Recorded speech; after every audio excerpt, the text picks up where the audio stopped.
Do you currently find yourself internalizing these types of questions when you're trying to post on social media? Do I want to be that person that's always promoting themselves? Does posting on social media make me look cheap or desperate? What exactly should I be saying? Does anyone really care? What will people think? Look, these are just some of the excuses, and yes, I said excuses, that we tell ourselves when we think about creating content for our social media. You see, if we know that social media is such a valuable tool for our business, then why the heck do we self-sabotage? Because at the end of the day, these questions that we ask ourselves, they are no more than excuses to really sabotage our ability to grow our business. And of course, if the business isn't growing, then it's dying. And of course, if your business is on life support and you're thinking you've done everything to save it, but you haven't really spent the time and the concerted effort on social media and digital marketing, then you really haven't done everything. Look, if you play this out, you'll eventually go out of business and end up realizing that, hey, maybe real estate just isn't for you. And I only bring this up because I've talked to several realtors that face this exact same phobia of posting. So they either subcontract it out, which is a complete waste of money, or they don't do it altogether, which is essentially just a huge missed opportunity. Which brings me to the topic of today's conversation. What is up, guys? Emmanuel here, and I want to have some real talk with you with regards to really getting over the anxiety of posting on social media. So let's go.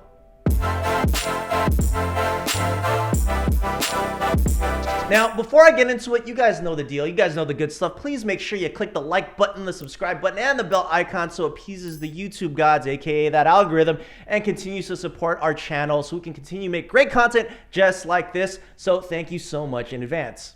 So I want to start by asking the question, what exactly is the difference between sales and marketing? So sales is working directly with prospects to provide your solution as a service. Conversely, marketing is designed to inform and attract that lead or prospect so the salesperson can sell. You see, there is this common challenge that most realtors face, and I want to start off today's video really bringing it to light. And that is, most realtors are fantastic salespeople, but they are horrible marketeers. Yes, you heard me right. Look, the best way I could visualize it for you is like this. You really have marketing on one side, and then you have sales on the other. Now, the ones that are able to find success in their real estate career, or really find their stride in real estate, are the ones that have found a way to really combine and master doing both. And that really is this sweet spot right here in the middle. That said, marketing yourself does not need to be that hard or difficult, but it is vitally important. And using social media is probably the most inexpensive way to really market yourself. And let me show you exactly why. Now, you've heard me talk about the sales funnel before. By the way, if you're not sure exactly what the sales funnel is, I'm gonna leave the link to the video right here, so go ahead and click on it. Give it a look. It's gonna break down what sales funnels are. Really great video. Highly recommend you check it out. That being said, what you're looking at on my screen here is just another way to visualize the sales funnel. You see, you have your client here at the bottom, and then you have your bottom of funnel, your middle of funnel, and then your top of funnel. All right? So what social media really does and really allows you to do is be able to market to the entire sales funnel all at once just by simply posting. So essentially, one post can do the job of nurturing the entire, or really the entirety of your funnel. All right, I believe you guys kind of understand this part now, but I think where most people also get stuck on is really what to post. You see, what usually works best and gets the most engagement in terms of resonating with the people in your audience are the posts that really showcase you. They're really designed to showcase your expertise, your opinions, and really your vulnerabilities.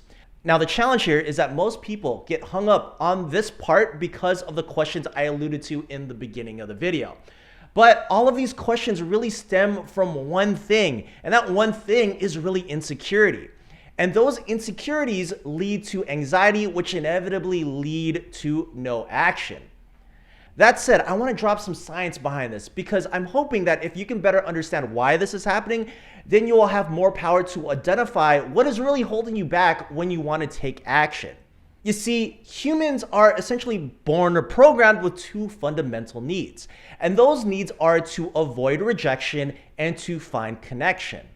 And by posting on social media, you've effectively taken yourself out of your comfort zone and opened yourself up to either rejection or not to be able to connect, to create that connection, aka those likes, those comments, or those follows. That said, I want to provide you with a few tips to hopefully get you over this little hump so that you can really start putting yourself out there and attract the leads and prospects that you're really looking for to grow your business. Alrighty, so tip number one is all about accepting that no one is perfect. Okay, real talk. Your favorite celebrity or maybe that other successful agent that you follow, look, they're not perfect. You see, nobody's perfect online, and you don't have to be either. One crappy post does not equal a crappy account, which in turn does not equal a crappy person. Your brand is really a culmination of who you are as a person that can be viewed through that lens of your social media accounts. So one post that really missed its mark does not really and truly define you. And also, the quality of your posts do not need to be that great either, which leads me to tip number two, which is to accept vulnerability. You want to know what resonates best in terms of posts on your social media accounts? It's usually when you're talking about your struggles that you're facing or the things that you're celebrating. Your audience will respond to your heartfelt authenticity, and you want those responses because what resonates will inevitably build trust with your audience or your prospects or your leads or your clients. All right, one last thing on this, and that is you really need to be changing your perspective, really outlook on this. You see, you worked very hard to get where you are now. Then why keep it a secret? You should really be spending more time sharing what you've gained to the world. Alrighty, tip number three is, now this one is more of a strategy in that the posts that you create are really and truly not for you, they are for your audience. Once you start realizing this, the process of posting becomes a heck of a lot easier. So if you've ever wondered what to post, then think about the questions that your audience wants answered. Turn those Q&As into pieces of content. And the more you're able to answer those questions, the more trust you'll build and the more likely you'll be able to attract the perfect type of prospect that you're looking for. All right, tip number four is more of a tactical one, and this one is to create a plan. To truly grow your audience, you must consistently show up and practice putting yourself out there. Don't just wait for inspiration to hit you because it will never happen the way it's supposed to. You'll have a whole bunch of peaks and valleys, and that's why creating a plan is so vital. Some experts will say that this is more of a pro technique, but I do not agree whatsoever. This should be an exercise that anyone that's trying to get their feet wet into digital marketing and social media should have a basic knowledge of. And the justification on this is actually very simple. You only have a certain amount of decision-making capabilities throughout your day. Let's call it a full tank of fuel, of gasoline, if you will, for your car. And as you continue your day and you continue to make decisions, this gasoline tank will start to empty. And the only way to really refill it is by getting a good night's sleep and starting fresh the following day. That said, the mental capacity of creating content is very strenuous. And trying to worry about what to post every single day can truly be draining on your fuel tank. So the better approach to this is to really batch your content creating capabilities to maybe a day or two throughout the month and then schedule out those posts. Then, as the old saying goes, set it and forget it. Which now leads me to tip number 5, and that is this gets easier over time. Social media is no more than a muscle that needs to be exercised. If this is your first time, then it's definitely going to be difficult. I mean, would you go to the gym and try to curl a 50-pound dumbbell if it's your first time at the gym? Probably not. Social media is the exact same thing. You can't expect to be on YouTube, then Facebook, then IG Live, then TikTok right off the bat. Check it out. It's going to take you some time to first get comfortable. Then you're going to really need to learn how to use these platforms. And then from there, it's going to take a heck of a lot of patience to become experts at these platforms. So start with one, figure out a daily cadence, and then figure out a system for fulfillment. As you get the reps in, it will become easier. And then once you've nailed down one social media platform, then move on to the next. By the way, here's a quick pro tip for you. Create your content and then publish it, and then look for ways to make it better after publishing. If you get too hung up on the perfect post, the harder it's gonna be for you to truly publish. And people love seeing other people grow and evolve, especially on social media.